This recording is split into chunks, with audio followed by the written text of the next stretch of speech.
Começamos a correr, trabalhar, atender demandas, procurar validação, evitar o fracasso. A vida é uma dança sem fim entre o prazer e a frustração, e quanto mais tentamos agarrar aquilo que desejamos, mais parece escorregar pelos nossos dedos. Por que a vida parece tão cheia de sofrimento? Desde as tragédias gregas até os ensinamentos budistas e a psicanálise de Freud, o ser humano sempre buscou entender a origem do sofrimento. Em Édipo Rei e Prometeu Acorrentado, duas peças clássicas, os gregos nos mostram como a dor pode ser inevitável, fruto do destino ou do desejo de ultrapassar nossos limites. Desde o momento em que abrimos os olhos pela manhã, há sempre algo que parece nos incomodar. O corpo se sente pesado, os pensamentos vêm como uma enxurrada e você se pergunta: será que hoje eu dou conta de tudo? Por séculos, filósofos e psicólogos vêm tentando nos ajudar a entender essa sensação constante de insatisfação. Culturas ao redor do mundo, desde as antigas até hoje, buscam a resposta para uma questão fundamental: por que sofremos? O sofrimento é uma maldição inevitável ou será que ele tem uma razão de ser? Mas e se o verdadeiro segredo do sofrimento não estiver lá fora, no mundo que tentamos controlar, mas dentro de nós? E se a raiz de toda dor que sentimos for cultivada aqui, em nossas próprias mentes? Vamos explorar juntos o que filósofos e psicólogos têm a nos dizer sobre a dor humana. Vamos atravessar séculos de pensamento e descobrir como o sofrimento evoluiu até os dias de hoje. E no final, entender como podemos lidar com ele de forma mais sábia e significativa. Então, por onde começamos?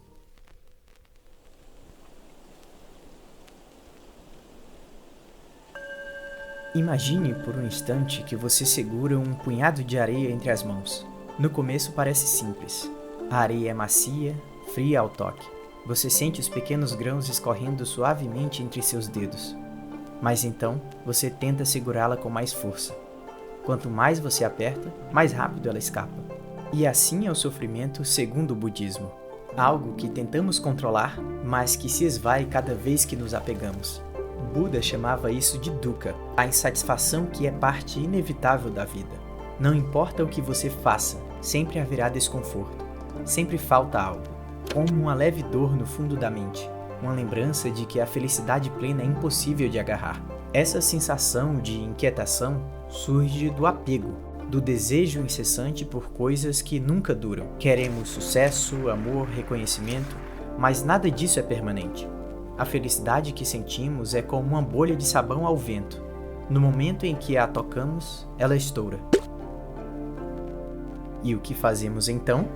Buscamos mais, sempre mais. Olhe ao seu redor. No mundo moderno, somos bombardeados por promessas de satisfação imediata. A cada notificação que aparece no celular, buscamos aquele pequeno momento de prazer. Mas quando a validação não vem, quando a curtida ou a mensagem esperada não aparecem, surge a ansiedade, como uma mão invisível apertando o peito. E assim nos tornamos prisioneiros de um ciclo. Buscamos, conseguimos um pouco de prazer e perdemos. E recomeçamos tudo outra vez, como um cachorro correndo atrás do próprio rabo. Mas e se o segredo estivesse não em querer mais, mas em querer menos? E se o caminho para a liberdade fosse abrir as mãos e deixar a areia cair? Essa é a promessa do budismo. Quando abandonamos o desejo incessante e aceitamos a impermanência das coisas, podemos finalmente encontrar a paz. Não porque eliminamos o sofrimento, mas porque paramos de lutar contra ele. Agora, pense em sua própria vida. Há algo que você está tentando segurar com muita força? Algo que quanto mais você tenta controlar, mais escapa?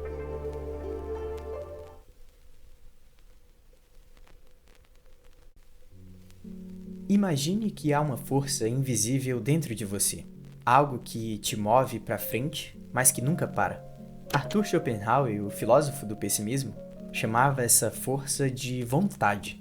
Para ele, a vontade é como uma correnteza. Ela nos arrasta e nos força a continuar, sem descanso, sem paz. A vida, segundo Schopenhauer, é um ciclo de desejos que nunca se completam.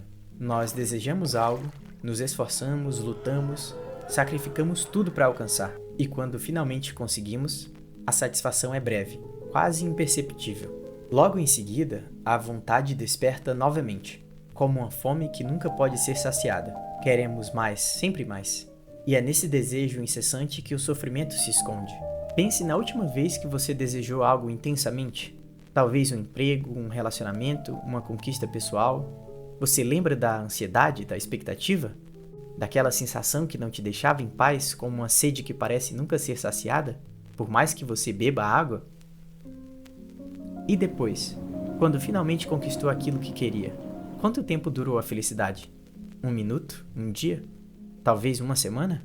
Para Schopenhauer, a vida é uma sequência de pequenas satisfações, interrompidas por períodos longos de angústia. O prazer, ele dizia, é como uma chama que queima rapidamente, enquanto o sofrimento é a sombra constante que te acompanha por toda a vida. Ele via a existência humana como uma luta interminável.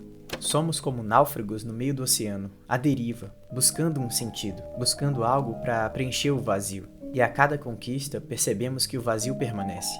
E no mundo de hoje, essa vontade cega de Schopenhauer está mais viva do que nunca. Metas inalcançáveis, a corrida pelo sucesso, a obsessão por sermos sempre melhores, tudo isso nos coloca em uma constante insatisfação, uma sede que nunca podemos saciar. E talvez seja isso que ele queria dizer, que o sofrimento não é um erro, nem uma falha. Ele é uma característica fundamental da nossa condição, como uma marca que carregamos. Mas e se aceitássemos que a felicidade plena é uma ilusão? E se, em vez de lutar contra a corrente, aprendêssemos a navegar com ela? Schopenhauer nos convida a ver o sofrimento como parte da vida, não como algo a ser superado, mas como algo a ser entendido. E quem sabe, ao aceitarmos essa realidade, possamos encontrar um tipo de paz, mesmo em meio à tempestade.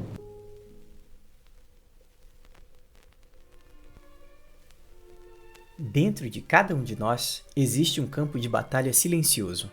Imagine que você está caminhando por uma floresta escura. Tudo ao seu redor parece calmo, mas existe algo, uma presença, uma força invisível que você sente sem ver. Freud acreditava que essa força invisível vive dentro de todos nós. Ele chamou essa força de id, um lado primitivo, impulsivo, que age por instinto. É como um animal selvagem, sempre faminto, sempre desejando mais. Mais prazer, mais satisfação, mais liberdade. Mas ao lado desse instinto, existe outra força, o superego. Rígido, controlador, uma voz constante que nos diz: isso é certo, isso é errado. É como um juiz invisível que observa cada um dos nossos passos, repreendendo-nos toda vez que pensamos em sair da linha. Ele é a nossa consciência, o peso das expectativas, dos valores, da moral que carregamos como uma segunda pele. E entre esses dois extremos, o ego tenta mediar a paz. Ele é a ponte, o negociador, aquele que tenta equilibrar nossos desejos primitivos com as regras que a sociedade impõe. Agora leve em consideração todo esse conflito acontecendo dentro de você, dia após dia. Um lado quer correr livre, sem limites. O outro quer manter tudo sob controle. E o ego se esforça, se contorce tentando acalmar essa tempestade. Para Freud, o sofrimento psicológico nasce desses conflitos invisíveis. Desejamos algo, mas logo a voz do superego nos interrompe, sussurrando: você não deveria. E assim, reprimimos. Enterramos nossos desejos, fingimos que não os sentimos, mas eles continuam lá, como brasas sobre as cinzas. E quanto mais tentamos apagar esses desejos, mais forte o fogo queima por dentro. No mundo de hoje, esse conflito só se intensifica. Somos encorajados a sermos livres, autênticos, mas ao mesmo tempo carregamos um peso invisível, as expectativas da sociedade, da família, de nós mesmos. Quando ignoramos esses desejos profundos, a ansiedade aparece, e o medo, e a culpa. Para Freud, enfrentar o sofrimento psicológico é mais do que combater sintomas. É encarar as forças que vivem dentro de nós. É olhar para o id, o superego, e tentar entender seus sussurros, seus gritos, porque no final, eles são parte de quem somos. Então, se às vezes você sente esse conflito, esse fogo que não apaga, lembre-se, todos carregamos essa batalha interna. E a verdadeira paz talvez não esteja em vencer o conflito, mas em compreendê-lo.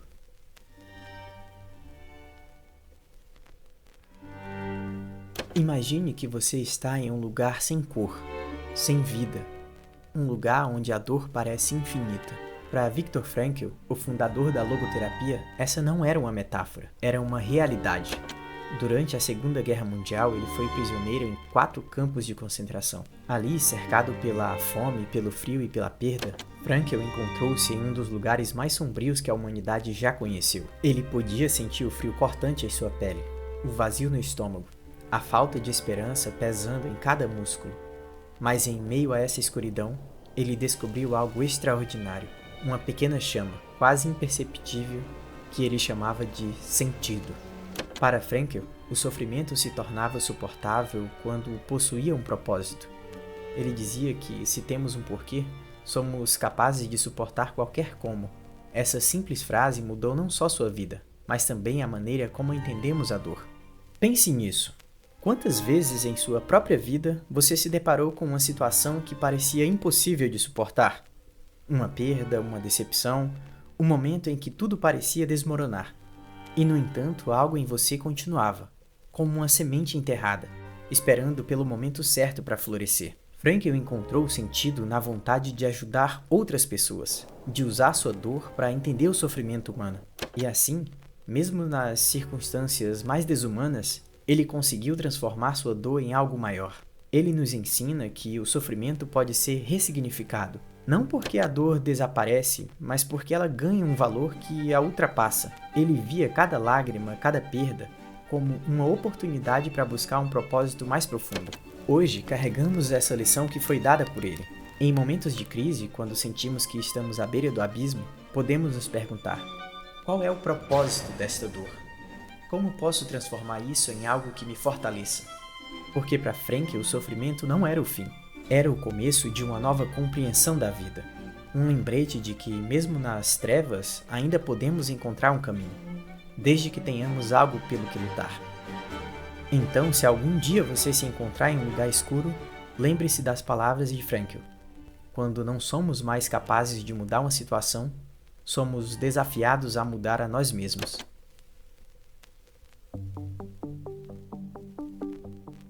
Hoje não precisamos mais de correntes ou grilhões. Nos tornamos nossos próprios carcereiros.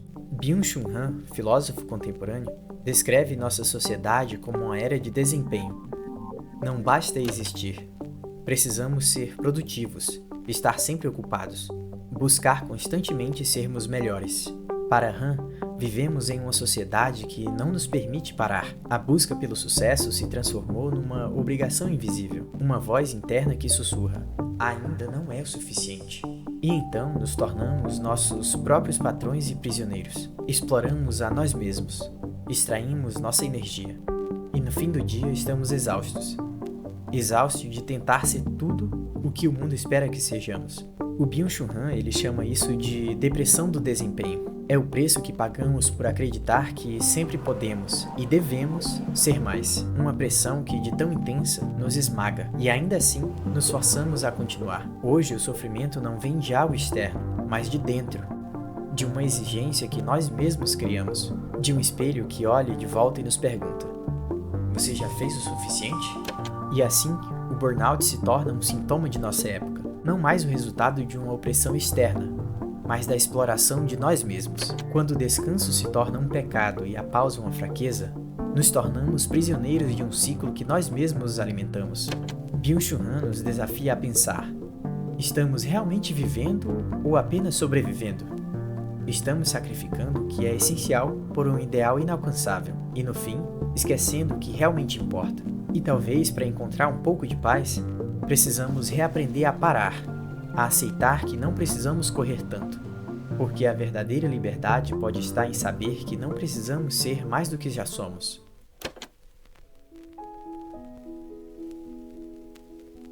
E então, por que a vida parece tão cheia de sofrimento?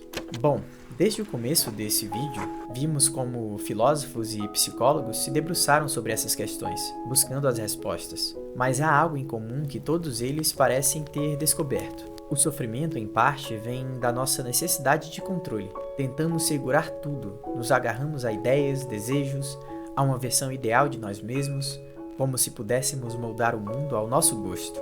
Mas a verdade é que, quanto mais tentamos controlar, mais o sofrimento nos acompanha. A vida é como uma correnteza que flui e se transforma. Ao tentarmos segurá-la, a sensação de perda é inevitável. Talvez a chave para encontrar paz não esteja em eliminar o sofrimento, mas em aceitá-lo. Em entender que a dor e a impermanência fazem parte de estar vivo. Quando largamos o controle, quando paramos de resistir, encontramos espaço para respirar. Aceitar não significa desistir. Significa abrir as mãos e deixar que a vida siga seu curso, sabendo que o sofrimento vem e vai, como as ondas no mar. Porque, no fim, talvez a resposta para a pergunta não esteja em entender por que sofremos, mas em aprender a caminhar com o sofrimento, sem deixá-lo nos aprisionar. O sofrimento é inevitável, mas a forma como encaramos, essa sim é uma escolha que podemos fazer. Então, se um dia você se perguntar por que a vida parece cheia de sofrimento, lembre-se, o sofrimento é apenas parte do caminho, e ao aprender a aceitá-lo, encontramos algo precioso, uma paz que vai além do controle.